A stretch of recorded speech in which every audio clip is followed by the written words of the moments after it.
ಪ್ರಿಯ ವೀಕ್ಷಕರೇ ನಮಸ್ಕಾರ. ನಾನು ಶಹಜ, ನೀವು ನೋಡ್ತಾ ಇದ್ದೀರಾ JBM TV ಕನ್ನಡ. ಈಗ ಪ್ರವಚನದ ಕಾರ್ಯಕ್ರಮಗಳು ಸಾಕಷ್ಟು ನೋಡಿದ್ದೀರಿ, ಆದರೆ ವಿಶೇಷ ಕಾರ್ಯಕ್ರಮ ನಾವು ವೆಂಕಟೇಶ್ವರ ದೇವಸ್ಥಾನಕ್ಕೆ ಬಂದಿದ್ದೇವೆ. ಲಕ್ಷ್ಮೀ ವೆಂಕಟೇಶ್ವರ ದೇವಸ್ಥಾನದಲ್ಲಿ ಗುರೂಜಿಯವರಿಂದ ಈ ಶ್ರಾವಣ ಮಾಸ ಹಾಗೂ ಶ್ರೀಕೃಷ್ಣ ಪರಮಾತ್ಮನ ವಿವಿಧ ಒಂದು ಧಾರ್ಮಿಕ ಆಚರಣೆಯ ಬಗ್ಗೆ ಅವರಿಂದ ತಿಳ್ಕೋಬೇಕಾಗಿದೆ. ಅದು ಹಿಂದಿಯಲ್ಲಿರುತ್ತೆ. ಅದಕ್ಕಾಗಿ ತಮಗೆ ಅವರ ದರ್ಶನದೊಂದಿಗೆ ಈ ಕಾರ್ಯಕ್ರಮಕ್ಕೆ स्वागत बयसुत्तेने. गुरुजी, इस कार्यक्रम में आपका स्वागत करते हुए मैं अभी श्रावण मास के निमित्त कई कार्यक्रम हमने चलाए हुए हैं. अभी हिंदी में कुछ दर्शकों का मांग थी कि हिंदी में भी इसका अनुवाद करके बोलना था, तो अभी श्रावण मास के निमित्त श्री कृष्ण परमात्मा उनके भी कई कार्यक्रम होते हुए, बच्चों के कार्यक्रम भी हमने कहीं दिखाए हुए हैं. इसी सिलसिले में आप कुछ ऐसा प्रवचन कीजिए कि सभी भक्तों को इसके बारे में मालूम हो, श्रावण मास के बारे में और धार्मिक श्रद्धा भक्ति के बारे में कुछ जानकारी दीजिए. आइए हम सब भक्तों को गोविंद जी श्रावण मास में दर्शन दे रहे हैं. प्रार्थना करें लाला जल्दी प्रकट होकर हमें दर्शन देवे. स्वागतम स्वागतम कृष्णम स्वागतम कृष्णम स्वागतम शरणागत स्वागतम कृष्णम. एक छोटी सी प्रवचन है. नीति सवेरे जल्दी उठ कर, नीति सवेरे जल्दी उठ कर धरती माँ को करो प्रणाम. नीति सवेरे जल्दी उठ कर धरती माँ को करो प्रणाम, धरती माँ को करो प्रणाम. बासी मुँह जल पीना भक्तों, बासी जल मुँह पीना भक्तों, सबसे पहला है यह काम, सबसे पहला है यह काम. नीति सवेरे जल्दी उठ कर धरती माँ को करो प्रणाम. मंजन और शौच से आकर नीति थोड़ा करो व्यायाम. उसके बाद नहा करके फिर सभी बड़ों को करो प्रणाम. सूरज को जलधारा देना इसका भी तुम भूलो मत. सब कुछ सूरज से ही मिलता है, नहीं कोई कीमत लेता. भोजन करने बैठो तब तुम टीवी मोबाइल कर दो बंद. भोजन करने बैठो तब तुम टीवी मोबाइल कर दो बंद. झूठ छोड़ना झूठ बोलना इसकी तुम खा लो सौगंध. नीति सवेरे जल्दी उठ कर धरती माँ को करो प्रणाम. भोजन में मत कमी निकालो, ठूस ठूस कर मत खाना. सदा प्रेम से बोलो सबसे, कभी नहीं तुम घबराना, कभी नहीं तुम घबराना. फोन किसी का आए तब तुम कभी नहीं हालो कहना. फोन किसी का आए तब तुम कभी नहीं हालो कहना. राम राम या जय श्री कृष्णा, राम राम या जय श्री कृष्णा कह कर बात शुरू करना, कह कर बात शुरू करना. ये सब बात याद रखोगे, अच्छा नाम कमाओगे. दीना दूनी और रात चौगनी उन्नत उन्नति करते जाओगे. भक्तों उन्नति उन्नति करते जाओगे. एक छोटी सी भजन बोल रहे हैं आप सब लोगों के समक्ष. सखी क्यों न भजो हरि नाम, सखी क्यों न भजो हरि नाम. उमरिया बीती रही सखी क्यों न भजो हरि नाम. उमरिया बीती रही।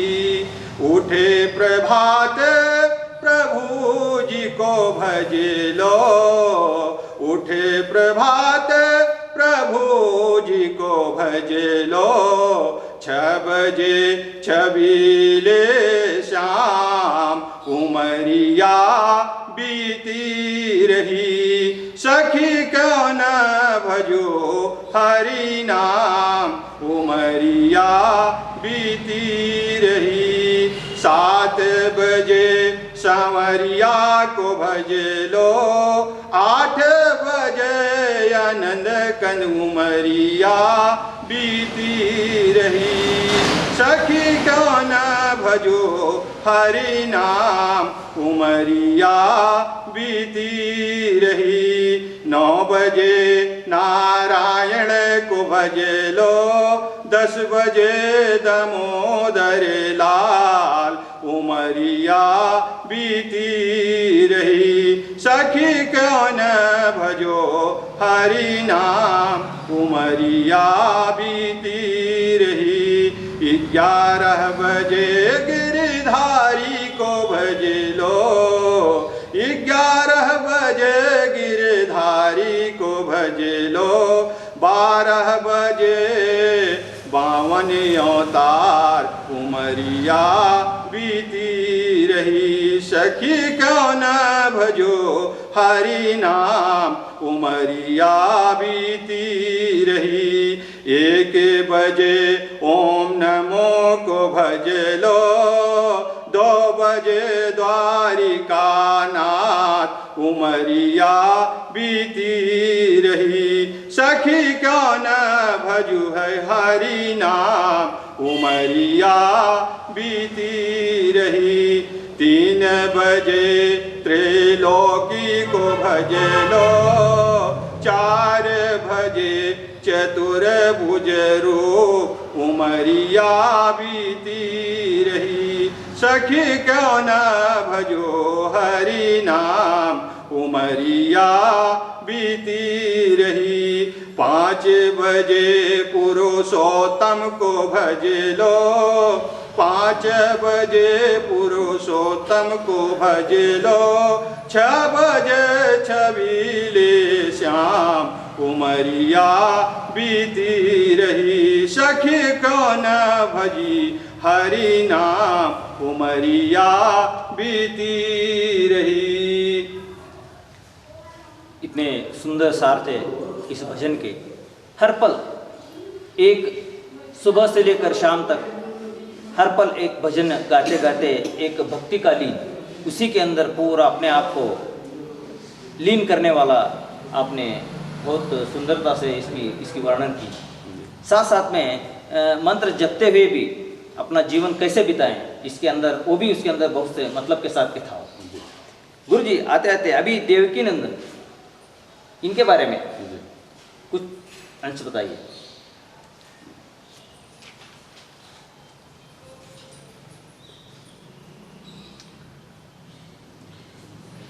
हम सभी भक्तों के समक्ष भगवान कृष्ण के बारे में कुछ बताने जा रहा हूँ, उसको आप लोग ध्यान से सुने। भगवान का प्रकटय हो रहा है माता देवकी के गर्भ में। कुछ लोग हमसे प्रश्न करते हैं, क्या करते हैं, कभी भगवान गर्भ में आते हैं क्या? गर्भ में आने से भगवान नहीं रहे, वो भगवान किस काम का? जिस गर्भ से भगवान जन्म नहीं लेता वो भगवान किस काम का? देवताओं ने भगवान की मंगलमयी स्तुति की। उनके बंधन में अपार आनंद है। इस आनंद की खुशी में देवताओं ने मंगलमय सतवन किया। एक और बात, देवताओं ने सत्य सत्य कह के परमात्मा का प्रतिपादित किया। क्यों? क्योंकि अपने अवतार से पूर्व हम लोगों को वचन दिया था कि मैं अवतरित होकर कंस का उद्धार करूंगा।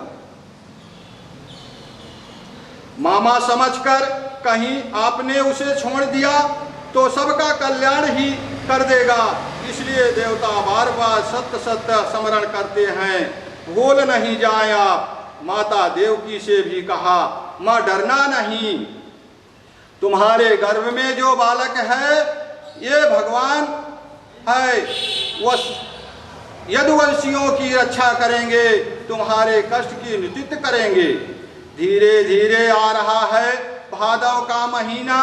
नारद ने सोचा मेरे भगवान तो आने वाले हैं, पर कंस को ऐसा डरा कर जाऊं कि उसका जीना ही दुर्लभ हो जाए। नारद जी कंस के पास आए और बोले, राजन आपको मालूम है 8वां होने वाला है। कंस ने कहा, जी महाराज, आकाशवाणी ने कहा था 8वां मेरा काल होगा। और सुनिए, यदि वो जन्म लेते ही भागने लगे तो मैं उसे पहचानूंगा कैसे? आप तो त्रिकालदर्शी संत हैं, जरा बताइए 8वां जो जन्म लेगा वो कैसा होगा? मान लो भागने लगे तो पहचान तो लूं। नारद जी बोले, बताऊं वो कैसा होगा?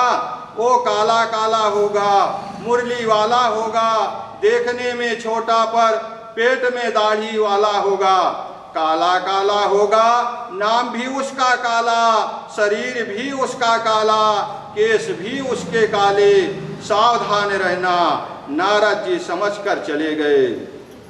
अब कंस को रात भर नींद नहीं आवे, रात में यही सोचे काला काला होगा, मुरली वाला होगा, कोई भी काली चीज सामने आ जाए, घबरा कर कहता हटाओ ये काला है, ये मार देगा।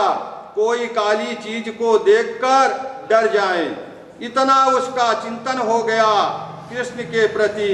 और तो क्या महाराज भोजन करने बैठा, सो दाल में काला जीरा आ गया, जो हालत खराब हुई बेचारे की। 20,000 सैनिक बुलाए, 20,000 सैनिकों से कहा चारों ओर से कारागर को घेर लो। वो भागने नहीं पाए, जन्म लेते ही पूरी सुरक्षा रखना। सैनिक बोले, क्यों घबराते हैं आप, सारी सुरक्षा है। धीरे धीरे आ रहा है भादव का महीना, कृष्ण पक्ष अष्टमी तिथि बुधवार, रोहिणी नक्षत्र और रात के ठीक 12 बजे। योग माया ने ब्रह्मा जी से कहा, योग माया बोली, पूरे ब्रह्मांड की कामना मेरे हाथ में दीजिए। योग माया ने ब्रज की कमान अपने हाथ में ले ली। कृष्ण पक्ष की अष्टमी तिथि को प्रभु ने सोचा माता यशोदा सौभाग्यवती इसलिए है कि मैं उनका दूध पान करूंगा। देवकी पुणात्मा इसलिए है कि उनके गर्भ से मैं जन्म लूंगा। लेकिन माँ रोहिणी को क्या मिला, उसने कितना त्याग किया, इसलिए हम जन्म लेंगे। उस समय का नक्षत्र रोहिणी नक्षत्र होगा। अष्टमी तिथि के रात्रि को ठीक 12 बजे माता देवकी का कारागृह आज मंदिर बन गया है। कारागृह में प्रकाश हो रहा है। पूरे ब्रजमंडल में सन्नाटा छाया था। सब लोग गहरी नींद में सो रहे हैं और मेरे गोपाल का प्रकटय हो रहा है। बोलिए कृष्ण बाल कृष्ण की जय। कमल नयन चतुर्भुज नारायण भगवान बालक का रूप लेकर वसुदेव देवकी के समक्ष प्रकट हुए। भगवान ने अपने हाथों में शंख चक्र गदा और पद्म धारण किए हुए हैं। सब अपनी आंखें बंद कर इस झांकी का दर्शन करिए। देखिए कितनी अच्छी झांकी है। देवकी के कारागृह में जो कृष्ण प्रकट हुए हैं, झांकी कैसी है। सुखदेव जी वर्णन कर रहे हैं। क्या वर्णन कर रहे हैं? वासुदेव देवकी ने मेरे गोविंद की झांकी को देखा। शंख चक्र गदा और पद्म जिसने धारण किए हैं, पीताम्बरी जिसने पहनी है, झांकी के दर्शन कर वासुदेव देवकी प्रवाहिल हो रहे हैं। उनके नेत्रों से आंसू झर रहे हैं। बिंब फल जैसे ओंठ हैं, टमाटर जैसे गाल हैं, शंख जैसी ग्रीवा है, करधनी पहने हैं, कमल जैसी आंखें, नीलमणि जैसा प्रकाश प्रकाशित हो रहा है। देवकी वसुदेव दोनों ने मेरे गोविंद को प्रणाम किया, ऐसी सुंदर स्तुति की है, दोनों के नेत्रों से आंसू झर रहे हैं। सारे ब्रजमंडल के में सन्नाटा छाया है। देवकी माता कहती है, क्या कहती है, मेरा कितना बड़ा सौभाग्य है, मैं अपने सौभाग्य को किन शब्दों में वर्णन करूं। मेरे घर स्वयं भगवान अवतरित होकर आए हैं। ये निर्गुण निर्विकार निर्विशेष ये ब्रह्मा आज मेरे घर आया, मेरा सौभाग्य है। हे भगवान, मैंने संतों से सुना है कि मृत्यु के भय से भयभीत प्राणी दसों दिशाओं में डोलता है, पर इसको भय नहीं मिल पाता, इसको अभय कौन दे। आपके चरणों का आश्रय ले ले तो मौत पर विजय प्राप्त कर लेता है। लेकिन प्रश्न ये है, आप इस रूप में क्यों आए। भगवान बोले, माँ आपको याद नहीं,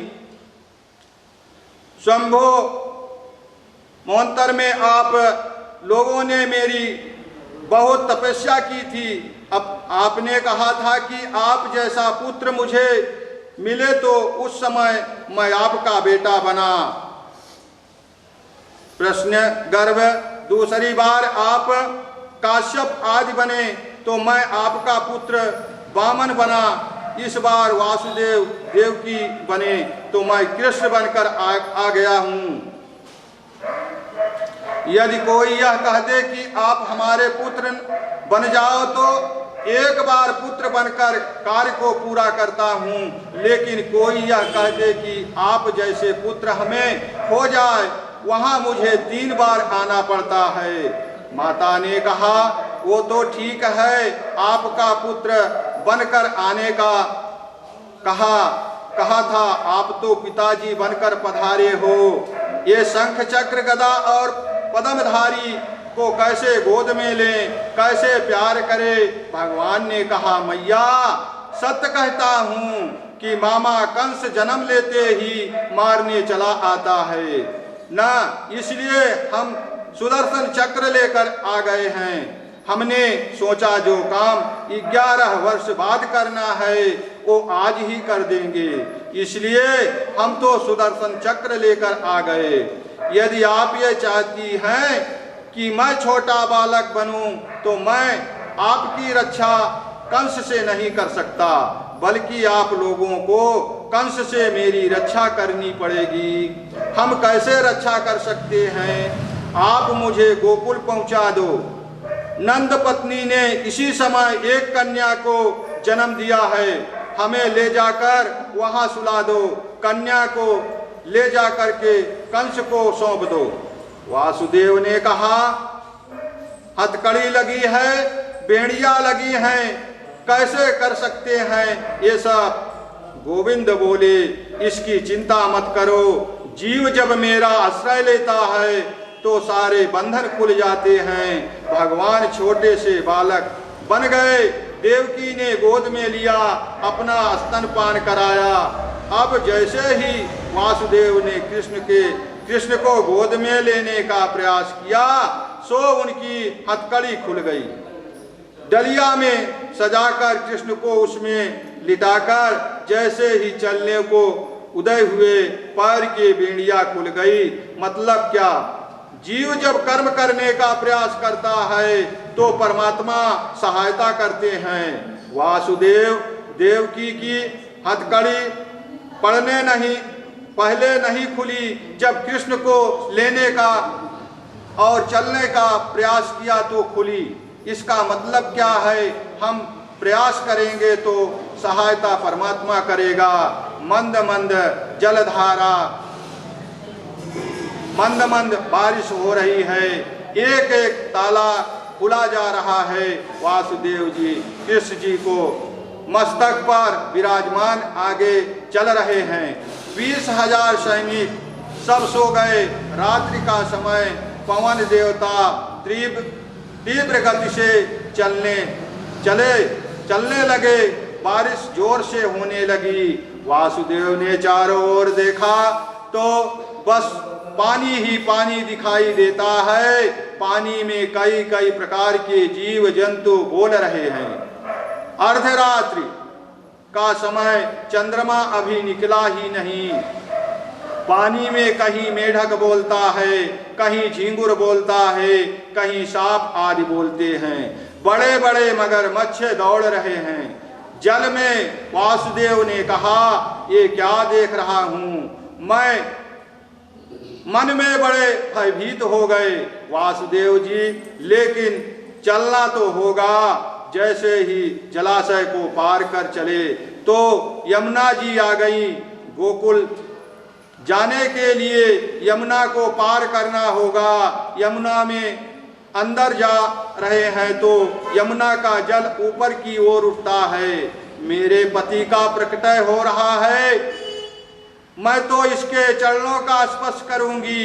किसने अपनी चरणों को नीचे लटका दिया, लेकिन यमुना कहती है केवल चरणों के स्पर्श से काम नहीं चलेगा, मैं तो मुखार बिंद ही देखूंगी।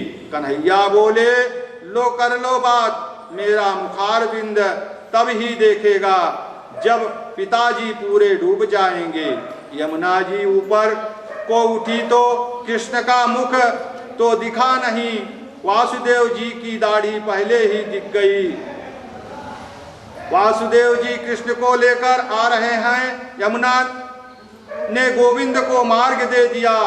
घुटना घुटना पानी हो गया। वासुदेव नंद भगवान की जय, बाल कृष्ण लाल की जय, नंद के लाला की जय, कृष्ण कन्हैया लाल की जय। वासुदेव जी गोपाल को लेकर आए। नंद रानी यशोदा के महल में प्रवेश किया। नंद रानी घोर निंदा में सोई हुई थी। वासुदेव जी लाला को सुलाकर कन्या को लेकर चले गए। बड़े कष्ट से सुलाया। नंद बाबा भी सो रहे हैं, सैनिक सो रहे हैं, दास दासियां भी सो रहे हैं, कोई जागा नहीं। कन्या को लेकर वासुदेव जी गए और जैसे ही कारागृह में प्रवेश करते जा रहे हैं, एक एक ताला बंद होता जा रहा है। अंदर जाते ही हथकड़ियां लग गई, बेड़ियां लग गई। मतलब क्या? महात्मा वासुदेव जब कृष्ण प्रभु को लेकर गोकुल गए तो सारे बंधन खुल गए और कन्या माया को लेकर आए सो बंधन बन गए। जीव जब परमात्मा का आश्रय लेता है तो सारे बंधन खुल जाते हैं और परमात्मा को छोड़कर जब माया को पकड़ता है तो फिर बंधन में बंध जाता है, क्योंकि माया बंधती है, गोविंद छुड़ाते हैं। माया से पार पाना किसी के बस की बात नहीं है। योग माया ने जोर जोर से चिल्लाना शुरू कर दिया। कृष्ण जब थे तो शांति थी, गोविंद जब रहते हैं तो अशांति रहती है। माया आती है तो अशांति बढ़ती है। सैनिक सब जगह गए और महाराज कंस के पास दौड़ पड़े। सन्नाटा जो छाया हुआ मिट गया। पकड़ो पकड़ो कंस को। जाकर बोले, महाराज 8वां हो गया है। कंस ने ताले खुलवाए। देवकी 8वां बालक हमें दे दो। देवकी ने कहा, भैया मेरे 6 पुत्रों को तुमने मार दिया, फिर 7वां मुझे मिला नहीं, ये तो कन्या है, इसे तो छोड़ दो। कंस ने कहा, बेटी है या बेटा होना था, बेटी कैसे हो गई? मैं इतना बड़ा पापी थोड़े ही हूं कि कन्या को मारूंगा, नहीं मैं इसे नहीं मार सकता। कंस के सैनिकों ने कहा, महाराज यह 8वीं बार पुत्री इसलिए आई है क्योंकि देवता जानते हैं आप कितने कृपालु हैं। देवताओं ने सोचा कि इसे पुत्री समझकर आप छोड़ देंगे, लेकिन इस पुत्री का आपने छोड़ दिया तो पुत्री के जो पुत्र होगा वो आपको मारेगा। कंस ने कहा, तुम ठीक बोलते हो। देवकी रोती ही रह गई उनकी गोद से कन्या को छीन लिया और धड़ाम से पत्थर पर मार दिया। लेकिन यह तो योग माया है। अष्टभुजी देवी बनकर अनंत आकाश में चली गई और आकाशवाणी कर दी, अरे कंस, मेरे जैसे निपराध बालकों को मारने से तुम्हें क्या मिला? तुम्हारा शत्रु जो कृष्ण है उसे तो ब्रज में अवतार ले लिया। कंस ने कहा, हे माता, ये तो बताओ कौन से गांव में लिया? नाम नहीं बताऊंगी, लेकिन अवतार ले लिया। ब्रज में कंस ने वासुदेव देवकी को प्रणाम करके एक बार उन्हें छोड़ दिया। आपत्कालीन सभा बुलाई, कृष्ण को मारने का प्रयास, ये तो हो गई मथुरा की बात। नंद बाबा ब्रज के राजा हैं। नंद बाबा के घर लाला नाय भयो। नंद बाबा 75 वर्ष के हो गए, लेकिन लाला भयो नाय। एक दिन सड़ियन मुल ने बोले, महाराज 75 को तो है हो गए हो, लाला तो भयो नाय। ब्राह्मण देवता बोले, चकाचक गुटवा देव सो ही लाला है हो जायो। बाबा ने कही, नाय कब करी महाराज, आप अनुष्ठान तो करो, मैं तो राजी हूं। ब्राह्मण देवताओं ने अनुष्ठान कियो। अब सबको ऐसो लगे कि घर में लाला हो गयो। रात्रि में वसुदेव जी कब अदला बदली कर गए, कबहू को पतो न चली। नंद बाबा की 2 बहनें हैं, बड़ी का नाम है नंदा, छोटी का नाम है सुनंदा। अब नंदा और सुनंदा को ये पतो चले कि नंद रानी के लाला होएगो, सो 6 महीने पहले ही वो भी गोकुल में आ गई। ये जो ननंद होती है ना, ये मौका देखती रहती हैं कि भाभी के यहाँ कुछ हो और हम भाभी की सेवा करें, फिर तो मेवा ही मेवा मिलता है। ये सब तो खुशी की बात है। नंद भाभी के विनोद की भी बात है। नंद बाबा को दोनों बहनें बहुत बड़े घर में हैं, लेकिन जब पतो चली कि नंद रानी के लाला हुएगे तो 6 महीना पहले ही आ गई। नंद रानी की ऐसी सेवा करे क्यों?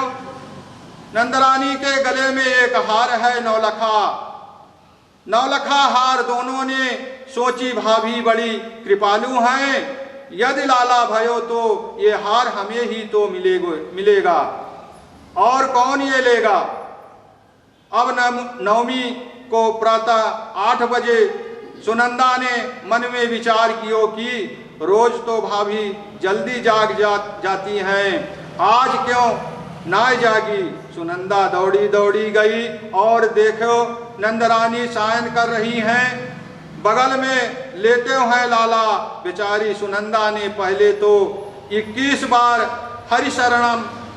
हरिशरणम को जाप कियो है। हे विधाता, तूने अच्छी सुनी, पर नंदरानी की बगल में सोए हुए लाला झीनी सी चदरिया को उठाकर सोयो है। सुनंदा ने नेक चदरिया उठाकर लाला के मुख को देखा, फिर ढक दियो। हे भगवान, कहीं लाली ना हो। लाली होने में और तो कोई तकलीफ नहीं, लेकिन वो नौलखा हार तो लाला होने से ही मिलेगा। फिर चदरिया हटाई, फिर मुंह पर डाल दी।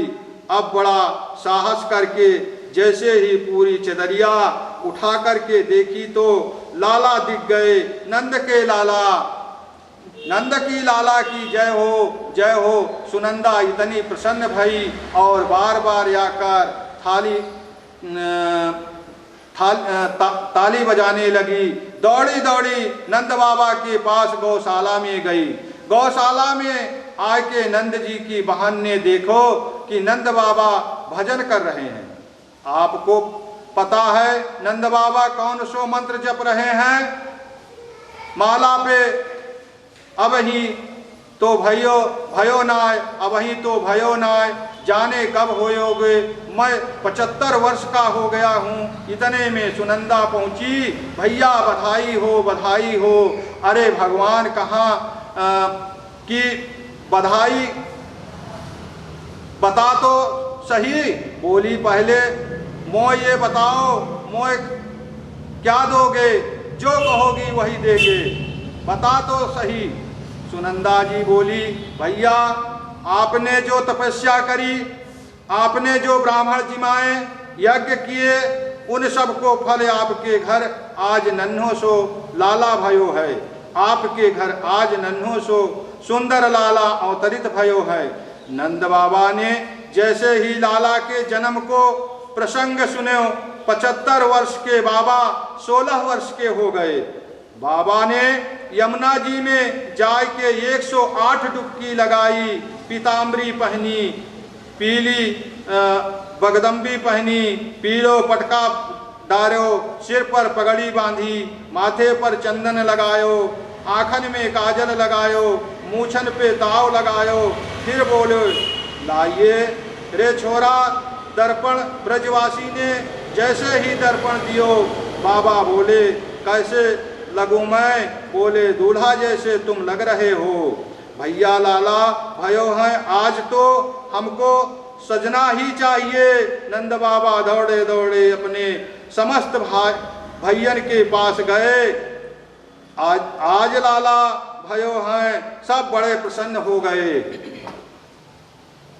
षड्यन मुनि 108 ब्राह्मणों को लेकर आए और बाबा ने आकर ब्रह्मा से स्वस्तित वचन कराए, जात कर्म संस्कार करायो।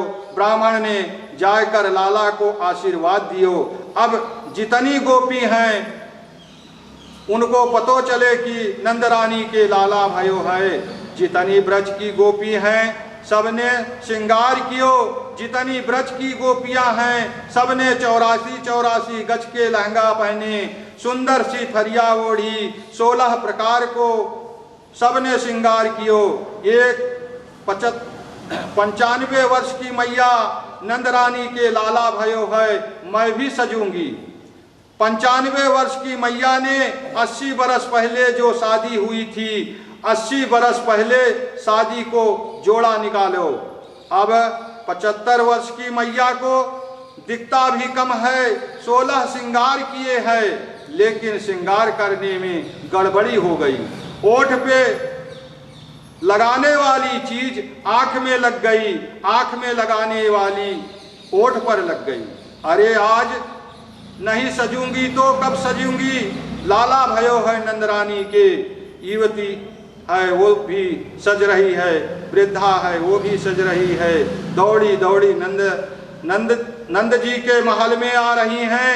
सब सजकर जितने ब्रजवासी हैं सबने पीताम्बर पहनी, बगदल पहनी, सिर पर पगड़ी बांधी, घूंघट तक काजल लगायो, सब सवेरे माथे पर चंदन लगायो, सच धज के लठिया हाथ में लेकर नंद जी के द्वार पर पहुँचे। गोपिया यशोदा के पास में आई और आकर के बड़ी जोर से यशोदा को बधाई दिए। बोली, यशोदा जी बधाई है। सब लोगों ने बड़े उत्साह व आनंद भाव से बधाई दी। अब जितनी ब्रज की गोपियां हैं सब नृत्य करती हुई गा रही हैं। इतनी जोर को शब्द भयो की बरसाने में समाचार पहुंच गई। हमारी राधा रानी है न, वो कन्हैया से 11.5 महीने बड़ी है। वृषभान जी ने कहा, हमारी तो प्रतिज्ञा की बचपन से है, हमने कहीं तुम्हारे लाला होए हुए तो हम टीको भेजेंगे और हमारे लाला होंगे तो तुम टीको भेजो। इनके लाला भयो और हमारे लाली भाई वृषभानु जी ने लाला के ताई टीको भेजो। जानो टीको कायते कहे सगाई ते जन्म होवे की देर न भई, सगाई आ रही है। बरसाने की गोपी सज धज कर आई।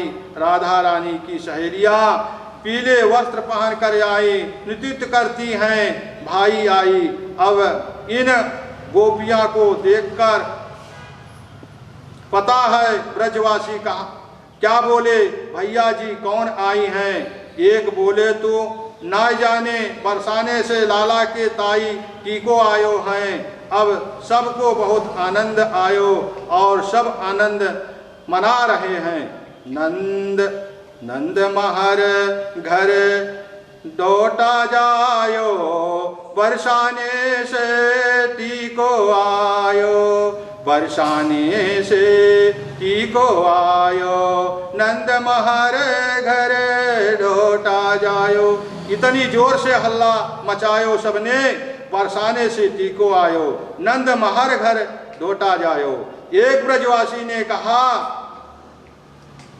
क्यों मालूम, एक ब्रजवासी ने इतनी बड़ी परात ले लई हाथ में और बामे बनाए 500 ग्राम के माखन के गोला, मिश्री पीस करके बामे डाली और एक दूसरे के मुंह पे गोला फेंके।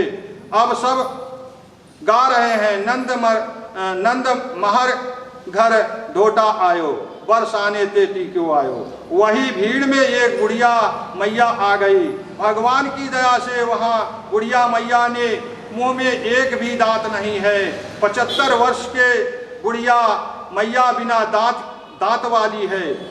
95 वर्ष की बुढ़िया मैया भीड़ में आकर बोली, जय ब्रजवासी, जय ब्रजवासी को हल्ला मचा रहे हैं, का भयो है वहाँ फिर माखन के गोला। भीड़ में आकर बुढ़िया बड़े प्रेम से पूछने लगी, रे लाला भयो है।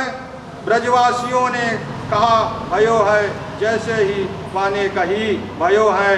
ब्रजवासी ने माखन को गोला ऐसो फेंको सो मैया के मुंह में आए के गटक से पेट में चले गयो। अब दांत ही नहीं तो रुके कहाँ से। मैया बड़ी हंसी, पहले तो पाने मुंह पूरे चाटो, फिर बोली, लालाओं रे लाला ये का भयो है। ब्रजवासी बोले, तेरो मुंह मीठे है हो गयो है, फिर भी पतो ना चले। अरे मैया भयो का है, नंद के छोरा भयो है। मैया बोली, भगवान कैसे ऐसे, लाला तो रोज ही हुएंगे। बरसाने की गोपी बोली, यशोदा जी लाला की बधाई हम भी गाना चाहें, हमें अनुमति मिलेगी। मैया बोली, नहीं होगा नहीं तो प्रवचन तो अभी ऐसा लग रहा है कि अभी और सुने, मगर आपने कहा था कि मेरे पूजा के टाइम पे मुझे हाँ। मैया बोली, मेरी लाला थोड़े ही हैं, तुम्हारी है। बरसाने की गोपी बड़े प्रेम भाव से नृत्य करती हैं। भाई भगवान कृष्ण का जन्म हुआ है। महीने में जी गोपी जी सब क्या भजन बोल रही है। महीने मेहंदी रचाई रे, महीने मेहंदी रचाई रे, कृष्ण नाम की मैंने मेहंदी रचाई रे, कृष्ण नाम की मैंने बेंदिया सजाई रे, मैंने बेंदिया सजाई रे, कृष्ण नाम की, कृष्ण नाम की। ओम शांति शांति शांति। देखिए इतना सुंदर सा ये कीर्तन था। भजन के साथ साथ गुरुजी ने बता दिया कि कृष्ण कन्हैया का जन्म किस तरीके से हुआ, क्या क्या उनमें अड़चने आई, उनके मामा जी उनके पीछे कैसे लगे थे, कि उनको क्या शक था। ये सारा विवरण उन्होंने इस प्रवचन के अंदर दिया। मतलब श्री कृष्ण परमात्मा की वो जो लीला है अलग अलग तरीके से अलग अलग लोगों में अलग अलग भाव से उसे पहचानी जाती है जी। कोई गोपी कृष्ण कहता है तो कृष्ण कन्हैया कहते हैं, क्योंकि अवतार अनेक अनेक अवतार में उनको जाना जाता है। कोई बाल कृष्ण भी कहते हैं, इसीलिए गोपी कृष्ण ऐसे बहुत से उनको बहुत से नामों से जाना जाता है। तो ये था कृष्ण कन्हैया के बारे में ये प्रवचन था। बहुत विस्तार से आपने सुना है, क्योंकि ये मौके नहीं मिलते। अक्सर लोगों के पास इतना वक्त नहीं रहता कि सुने। सही बात है। तो ये अभी ऐसा एक मौका था कि उनको सुनने का, ಪ್ರಿಯ ವೀಕ್ಷಕರೇ, ತಮಗೆ ಈ ಶ್ರೀಕೃಷ್ಣ ಪರಮಾತ್ಮನ ಬಗ್ಗೆ ಈ ಸಾಕಷ್ಟು ವಿವರಣೆಯನ್ನು ಗುರುಜಿಯವರು ಕೊಟ್ಟಿದ್ದಾರೆ. ತಾವು ತಮ್ಮ ಅಮೂಲ್ಯ ಸಮಯವನ್ನು ಕೂಡ ಈ ಕಾರ್ಯಕ್ರಮಕ್ಕೆ ವೀಕ್ಷಿಸಿದ್ದೀರಿ. गुरुजी, आपने अपना अमूल्य समय, तो और भी हमें समय चाहिए था, मगर आपने कहा था कि 6 बजे मुझे क्यों भक्त लोग भक्त लोग आते रहते हैं और बहुत से लोग, अभी देखो अब कितने लोग आके बैठे भी हुए हैं. तो अभी हमें और सुनना भी था और पूछना भी था मुझे, मतलब अभी वक्त के इसमें कमी है, इसीलिए आपकी पूजा का भी समय हो रहा है, इसीलिए हमने आपका अपना कीमती समय हमें देकर एक प्रवचन के बारे में बताया, श्री कृष्ण के बारे में बताया. बहुत से लोगों को पता भी नहीं था. कृष्ण ये सिर्फ नाम सुनते रहते थे, मतलब उनकी हकीकत क्या है ये पता नहीं था उन लोगों को. ये आपने इतने प्रवचन के माध्यम से बताया. आपको बहुत बहुत धन्यवाद देते हुए हम इस कार्यक्रम को यहाँ पर समाप्त करते हैं. गुरुजी, आपका बहुत बहुत धन्यवाद.